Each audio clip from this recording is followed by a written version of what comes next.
보겠습니다. 보면 한진해운 71-2라고 써져 있죠, 여기가. 그러면 이것은 무엇이냐? 한진해운 채권입니다. 근데 71-2, 71번째로 발행을 했구나 라고 볼 수가 있고요. 현재가가 5,000원이에요. 그러면 처음에 채권이 얼마에 발행된다고 그랬죠?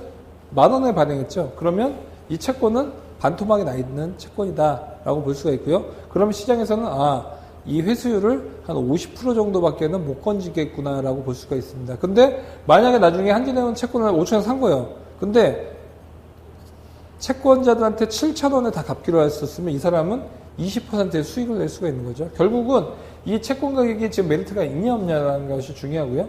채권과 주식처럼 거래가 되는 거예요. 뭐 5,600원에 얼마, 5,000원에 얼마, 5,001원에 얼마 이렇게 되어 있고요. 이것은 1,000원이 생략이 되어 있습니다. 그래서 12,100은 1,210만 원이 될 수가 있는 거예요. 그래서 1,210만 원은 살려고 대놓고 이건 팔려고 하는 사람들이 낮아 있다고 볼 수가 있습니다. 그러면 내가 채권을 산다라고 보면 이걸 살 수가 있겠죠. 이거는 뭐 39,000원, 86,000원이기 때문에 허수라고 볼 수가 있고요. 내가 채권을 1,000만 원치 사고 싶다라고 보면 이걸 살 수가 있죠. 5,049원에 이 1,160만 원 중에서 1,000만 원치를 살 수가 있는 겁니다. 근데 이게 단가가 5,000원이죠, 지금. 그러니까 이게 1,000만 원이 아니라 500만 원에 이걸 살 수 있다고 볼 수가 있고요.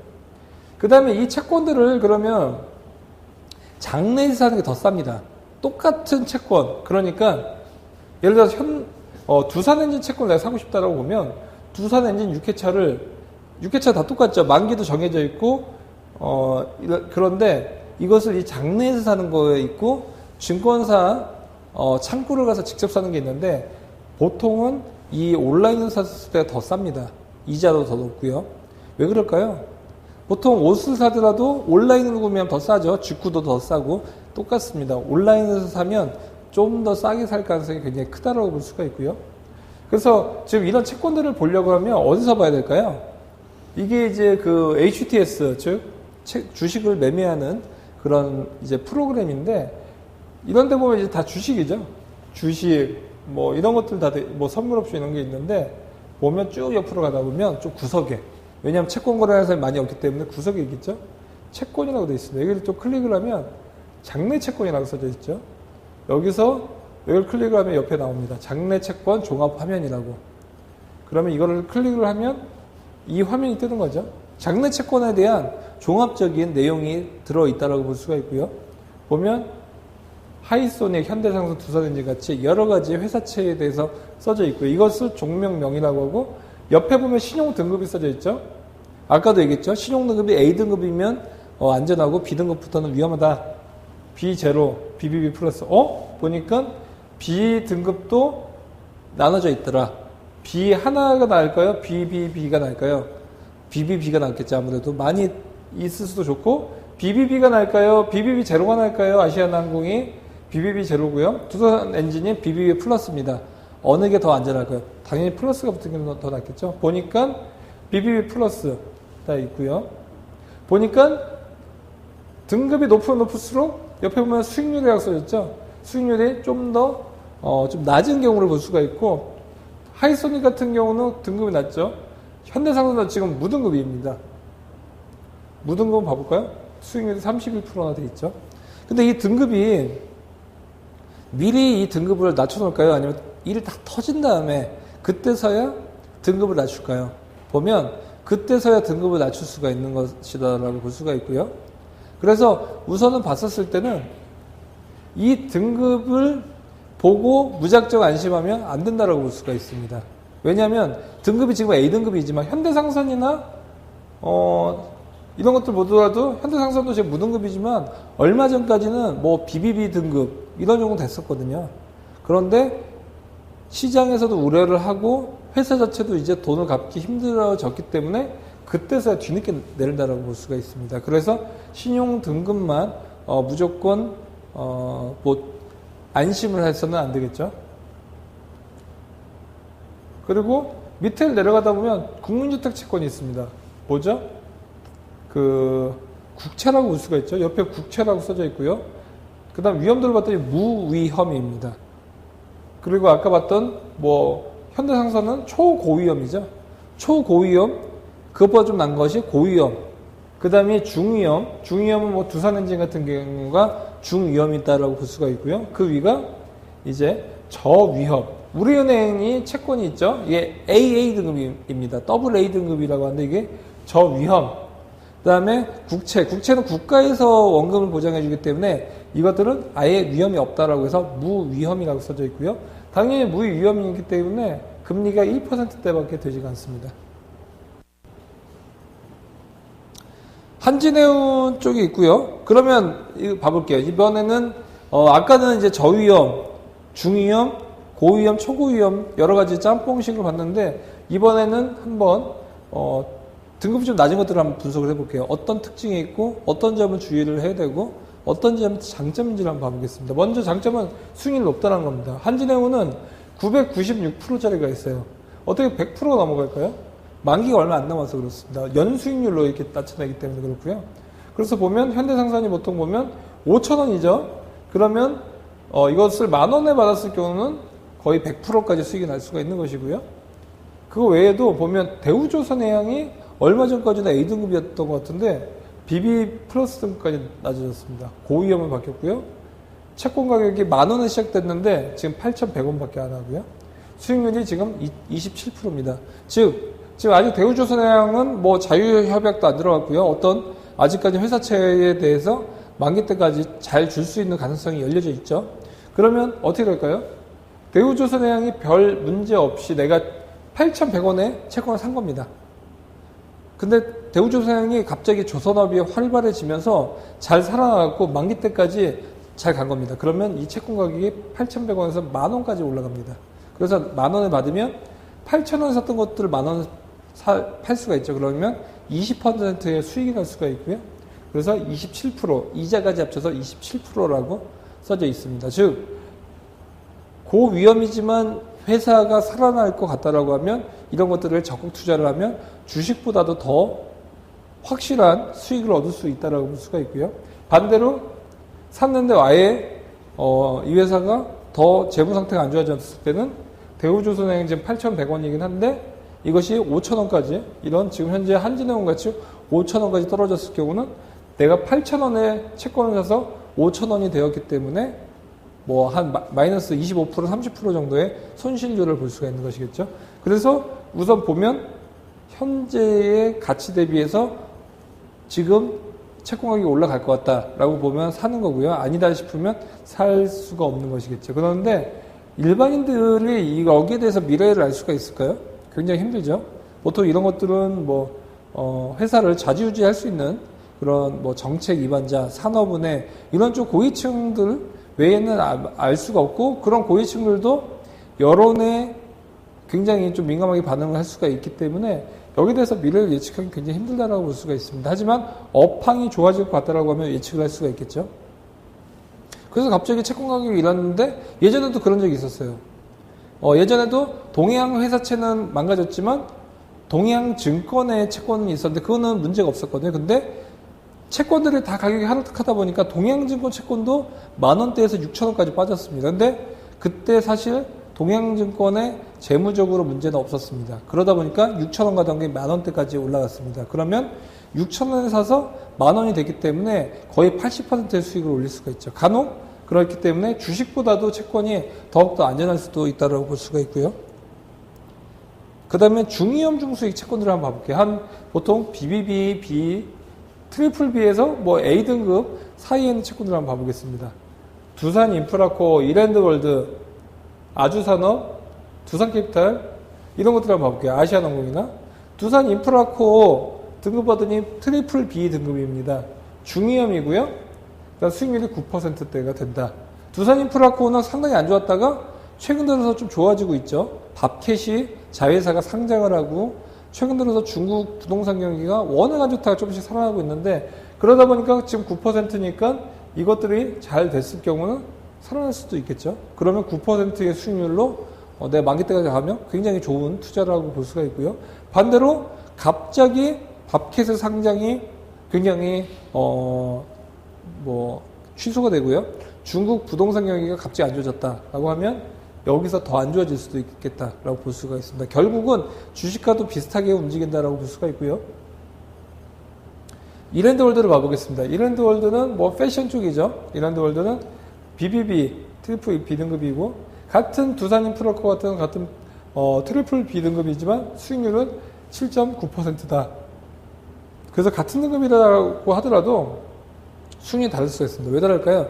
회사도 다르고요. 그 다음 같은 회사의 두산인프라코 채권이지만 이거 같은 경우는 7.7%고 맨 위에 있는 건 9%죠. 왜 틀릴까요? 만기가 다르죠. 만기가 길면 길수록 이자를 더 줄 수밖에 없기 때문에 이렇게 볼 수가 있고요.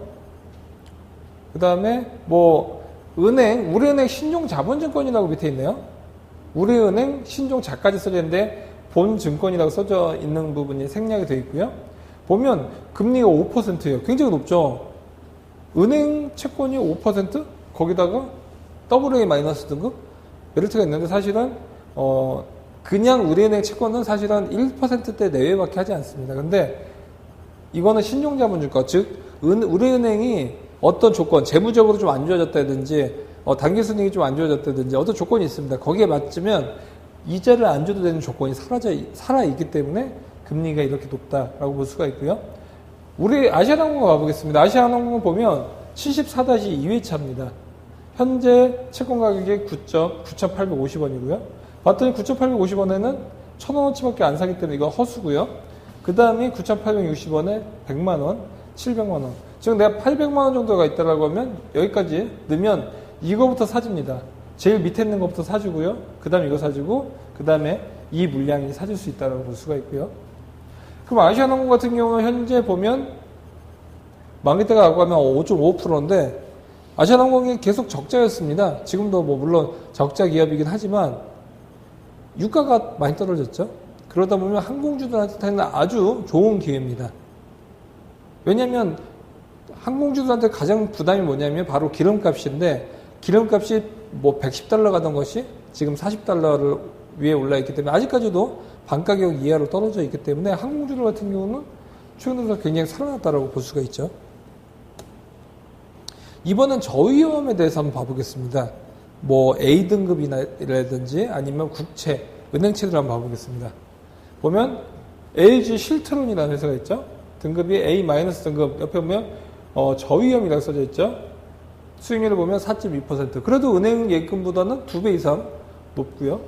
한화건설 BBB 플러스 같은 경우 4%.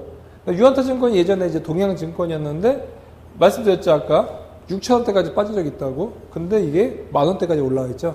그때 당시에 채권이 많이 빠졌을 때 같은 동양자가 붙지만 증권은 자본이 탄탄하기 때문에 다시 살아날 것이다 라고 판단을 했기 때문에 6,000원 사서 만원에 지금 팔면 80%의 수익을 얻을 수 있었다라는 것을 볼 수가 있고 이랜드 리테일 3.4%. 아까 이랜드 월드는 뭐 7% 이상 됐는데 이랜드 리테일은 3.2%. 즉 같은 이랜드가 붙은 이랜드 계열사라고 하더라도 그 회사마다 자본 상황, 재무 상황에 따라서 수익률은 다르다라고 볼 수가 있고요.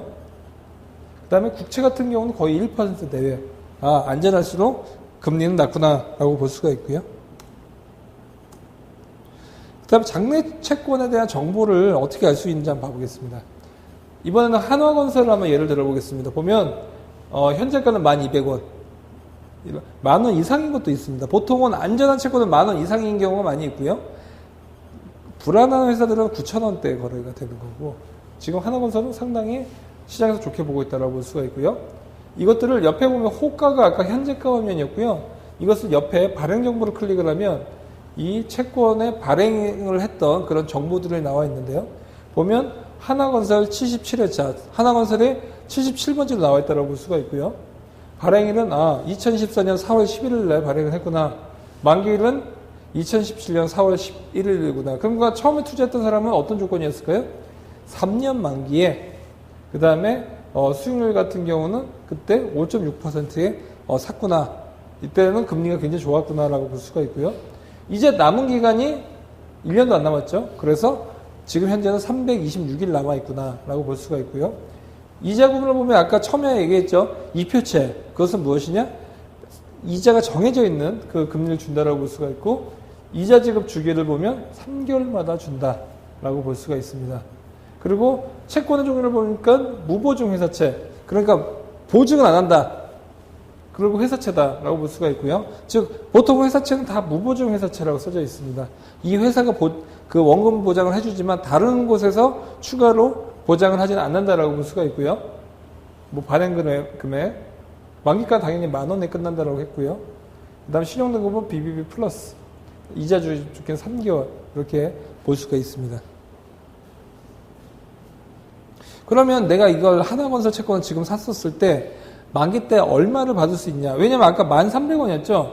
그러면 1,200원에 샀었을 경우는 내가 10,000원에 끝나니까 과연 내가 이득이 있는지, 또 이 이득이 있다라고 하면 얼마간의 수익을 얻을 수가 있는지를 한번 봐보겠습니다.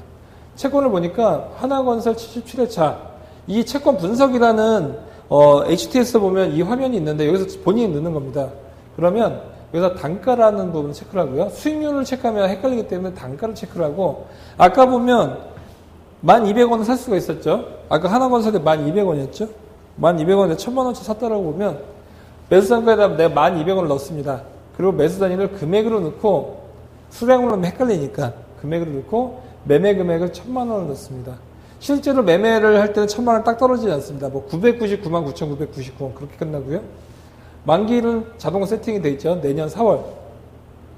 그렇게 해서 엔터를 딱 치면 여기서 결과가 나오죠. 그러면 내가 처음에 투자했던 금액은 1,000만원이죠. 아까도 얘기했죠. 999만 9천원을 끝난다고.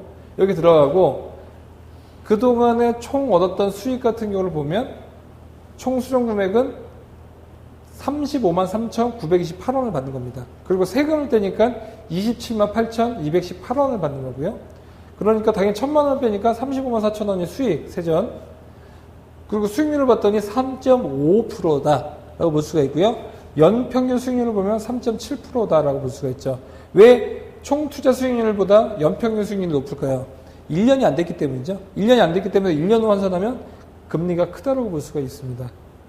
그러면 3.7% 이자, 그래도 은행 넣는 것보다 날 수가 있겠죠. 하나건설이 이제 내년 4월달까지 망하지만 않으면, 또한 채권 잘 갚을 수 있는 능력만 되면 이 금리를 받을 수 있기 때문에 메리트가 있다고 볼 수가 있고, 즉 뭐냐, 내가 돈이 1억 원이 있다, 1,000만 원 있다라고 하면 이 채권을 다 사는 거는 불안할 수가 있겠죠. 그러면 100만 원씩 이런 채권들에 분산 투자를 하는 건 어떨까요? 그렇게 놔두면 은행 예금보다 최소한 이제 더 받을 수도 있고, 거기다가 혹시라도 채권이 안 좋아졌을 경우도 그것을 내가 10종목에 나눠 놓으면 거기에 대해서 손실률이 굉장히 좀 제한적일 수가 있겠죠. 그리고 아까 뭐라고 했습니까? 3개월 입표차라고 했죠. 그래서 이자 지급일이 2016년 7월 11일, 그 다음에 3개월 뒤인 2016년 10월 11일, 그 다음 3개월 뒤인 2017년 1월 11일, 그 다음에 마지막 만기인 2017년 4월 11일 날 이자를 계속 13만 7천 원씩 받는다. 그리고 마지막 만기일 날 980만 원을 받는다라고 볼 수가 있죠. 그래서 좀 이해가 안 되실 거예요. 내가 1,000만 원 샀는데 왜 980만 원밖에 안 받을까요? 이거 조금 복잡한 문제인데 대신에 이걸 좀 더 받는다라고 보면 돼요. 그래서 결국엔 1,000만 원에 내가 3.7%씩 이자 받았다라고 보면 됩니다. 왜냐? 덜 받았기 때문에 이게 좀 더 높습니다. 이거는 현재 단가 때문에